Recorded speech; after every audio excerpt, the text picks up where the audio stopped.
Next question है बिहार में स्फूर SPUR परियोजना का संबंध है। तो इसका सही आंसर हो जाएगा ऑप्शन डी, नगर निगम वित्त से। SPUR support programme for urban reforms Bihar में शहरी सुधार के लिए सहायता कार्यक्रम बिहार सरकार और यूनाइटेड किंगडम के अंतर्राष्ट्रीय विकास विभाग द्वारा एक 6 वर्षीय साझेदारी कार्यक्रम है। स्थानीय शहरी निकाय परियोजनाओं में निजी निवेश के लिए आर्थिक आकर्षण को बढ़ाते हुए SPUR परियोजना के माध्यम से आर्थिक वृद्धि तथा शहरी गरीबी को घटाने पर बल दिया गया है। इस पूर्ण कार्यक्रम के 5 घटक निम्न है।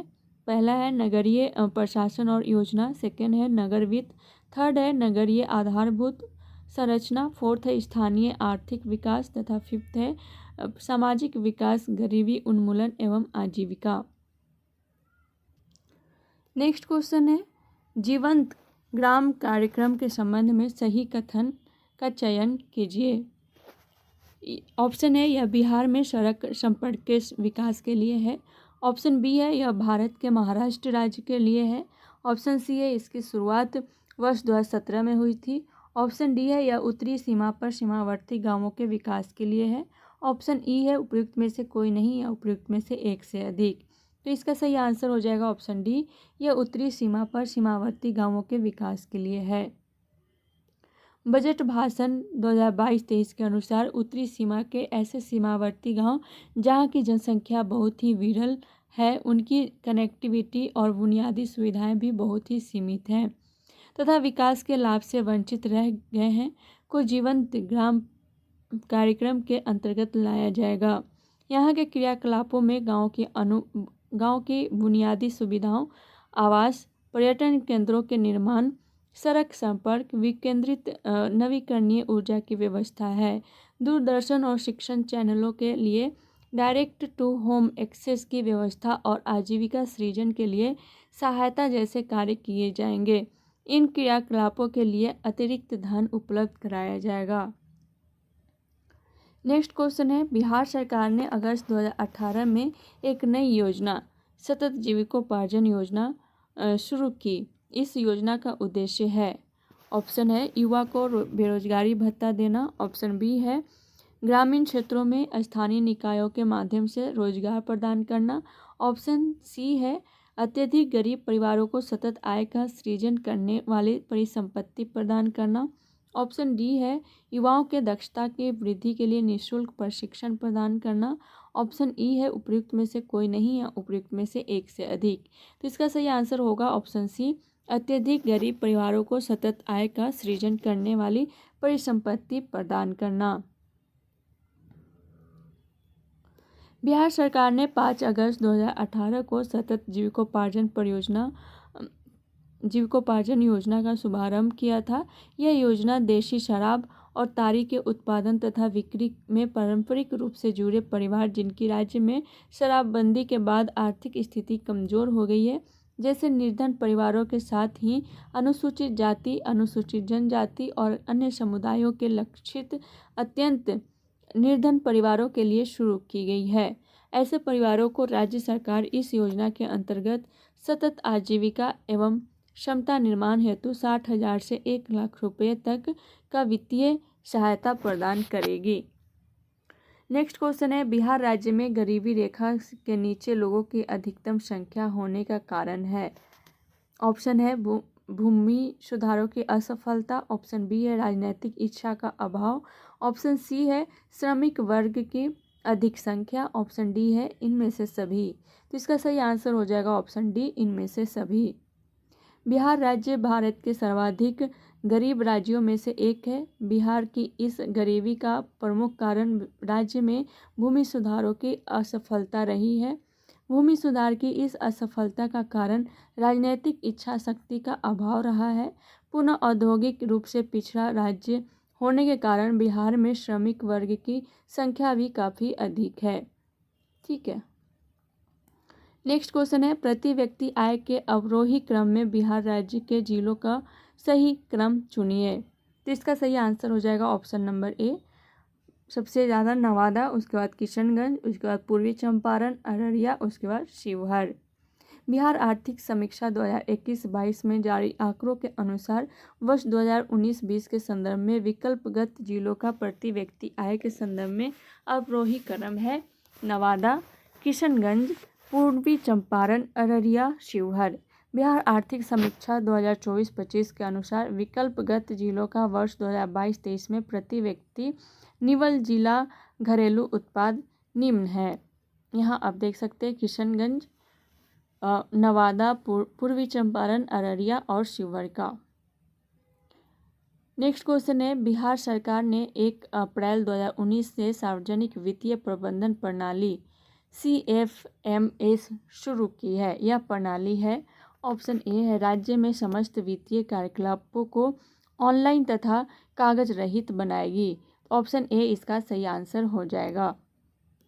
केंद्र सरकार और विकसित राज्यों की तर्ज पर बिहार सरकार ने लेन देन की प्रक्रिया में पारदर्शिता लाने के लिए 1 अप्रैल 2019 से समेकित वित्तीय प्रबंधन प्रणाली की शुरुआत की।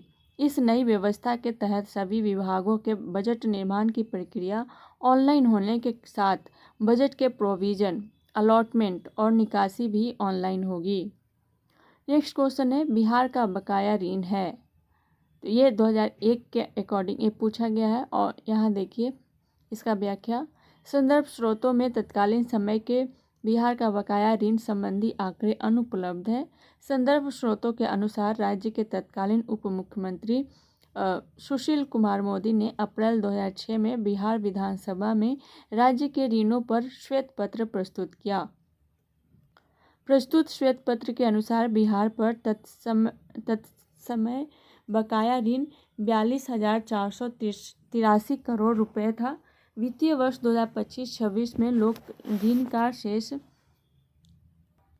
3,53,819.11 करोड़ रुपए रहने का अनुमान है, जो GSDP 10,97,264 करोड़ रुपए का 32.25% है।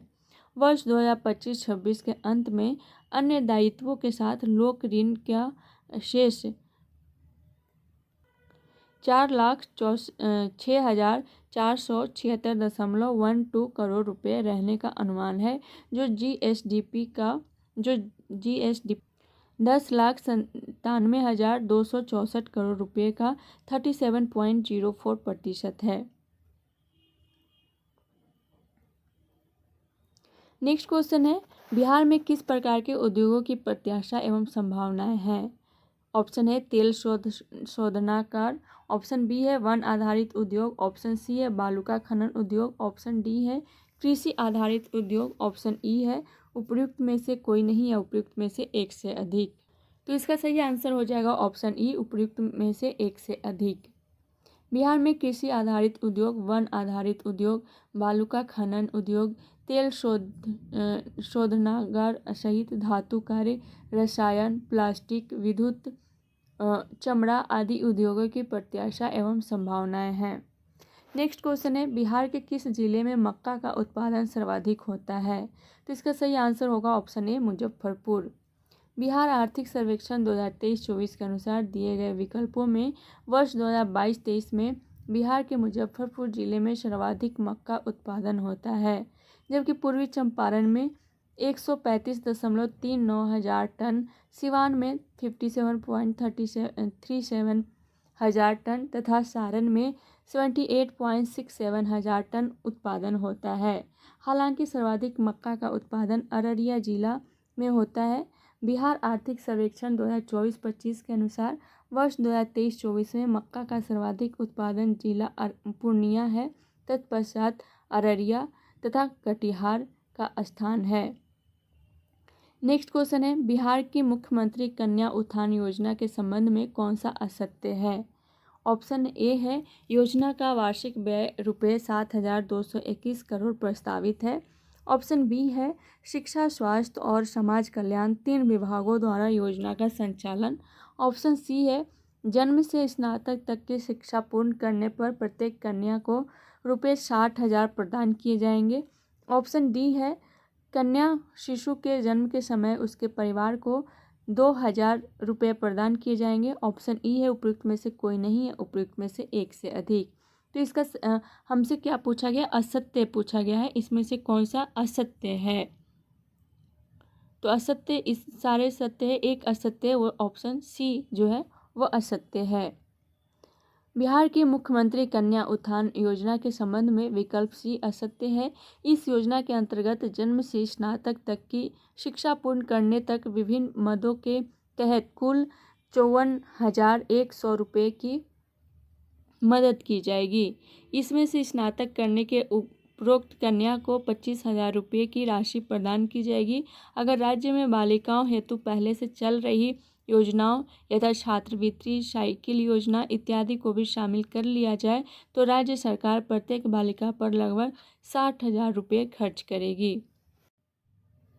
नेक्स्ट क्वेश्चन है, डिजिटल बिहार कार्यक्रम के तहत कौन से छात्र 2021-22 से कंप्यूटर शिक्षा और प्रशिक्षण प्राप्त करेंगे। ऑप्शन है 5वीं कक्षा के सभी छात्र, ऑप्शन बी है 6ठी कक्षा के सभी छात्र, ऑप्शन सी है 7वीं कक्षा के सभी छात्र, ऑप्शन डी है 8वीं कक्षा के सभी छात्र, ऑप्शन ई है उपयुक्त में से कोई नहीं या उपयुक्त में से एक से अधिक। तो इसका सही आंसर हो जाएगा ऑप्शन नंबर ई, उपयुक्त में से कोई नहीं। डिजिटल बिहार कार्यक्रम के तहत 6ठी कक्षा से लेकर ऊपर तक सभी कक्षाओं के विद्यार्थी कंप्यूटर शिक्षा और प्रशिक्षण प्राप्त करेंगे। नेक्स्ट क्वेश्चन है, छोटा नागपुर में प्रारंभिक स्तर पर अर्थव्यवस्था आधारित थी। इसका सही आंसर हो जाएगा ऑप्शन बी, वनों पर। छोटा नागपुर में प्रारंभिक स्तर पर अर्थव्यवस्था वन आधारित थी। छोटा नागपुर पठारी इलाका है, यहाँ कृषि कार्य सहज नहीं है। प्रारंभ में तकनीकी विकास के अभाव में न तो यहाँ उद्योग विकसित थे और न ही खनन कार्य संभव था। नेक्स्ट क्वेश्चन है, बिहार का प्रति व्यक्ति सकल राज्य घरेलू उत्पाद 2017-18 में वर्तमान कीमतों पर 42,242 रुपये था। स्थिर कीमतों आधार वर्ष 2011-12 पर प्रति व्यक्ति GSDP का अनुमान क्या है। तो इसका सही आंसर हो जाएगा ऑप्शन ए, 31,316 रुपये। बिहार आर्थिक सर्वेक्षण 2018-19 के अनुसार बिहार का प्रति व्यक्ति सकल राज्य घरेलू उत्पाद वर्ष 2017-18 में वर्तमान कीमतों पर 42,242 रुपये था, जबकि इसी अवधि के दौरान स्थिर कीमतों पर यह 31,316 रुपये रहा।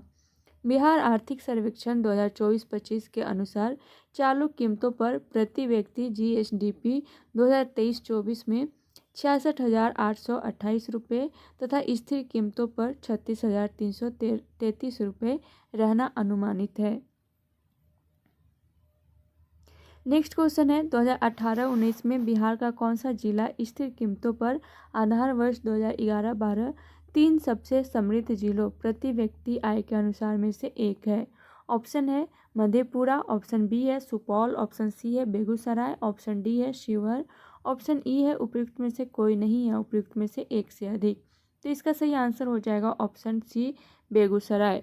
बिहार आर्थिक सर्वेक्षण 2019-20 एवं 2022-23 के अनुसार दिए गए विकल्पों में विकल्प सी ही सही उत्तर है। बिहार आर्थिक सर्वेक्षण 2024-25 के अनुसार भी शीर्ष 3 समृद्ध जिले पटना, बेगूसराय तथा मुंगेर एवं सबसे गरीब जिले शिवहर, सीतामढ़ी तथा अररिया हैं।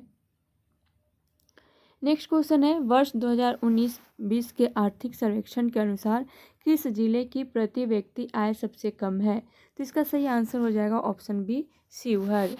2019-20 के आर्थिक सर्वेक्षण के अनुसार प्रति व्यक्ति आय में बिहार के सबसे पिछड़े जिले क्रमशः शिवहर, सुपौल तथा मधेपुरा हैं।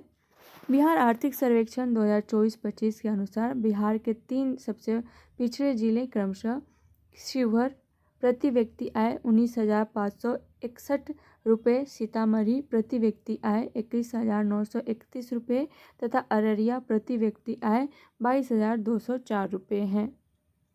नेक्स्ट क्वेश्चन है, बिहार में 2017-18 की तुलना में 2018-19 में राजस्व अधिशेष में लगभग कितने प्रतिशत की वृद्धि का अनुमान है। तो इसका सही आंसर हो जाएगा ऑप्शन नंबर ई, इनमें से कोई नहीं। बिहार आर्थिक समीक्षा 2019-20 के अनुसार बिहार वर्ष 2004-5 से ही लगातार राजस्व अधिशेष बनाए रखने वाला राज्य रहा। वर्ष 2018-19 में राजस्व अधिशेष सकल राज्य घरेलू उत्पाद का 1.34% था। राजस्व अधिशेष वर्ष 2014-15 तक लगातार बढ़ता रहा और इसके बाद 153% बढ़कर वर्ष 2017-18 में 14,823 करोड़ रुपए पहुंच गया। हालांकि वर्ष 2018-19 में इसमें 52.5% की गिरावट आई और यह 6,897 करोड़ रुपए रहा। वर्ष 2019-20 के राज्य के बजट अनुमान में राजस्व अधिशेष 21,517 करोड़ रुपए अनुमानित था। वर्ष 2025-26 बजट अनुसार राजस्व अधिशेष 8,831.18 करोड़ रुपए GSDP का 0.80% रहना अनुमानित है।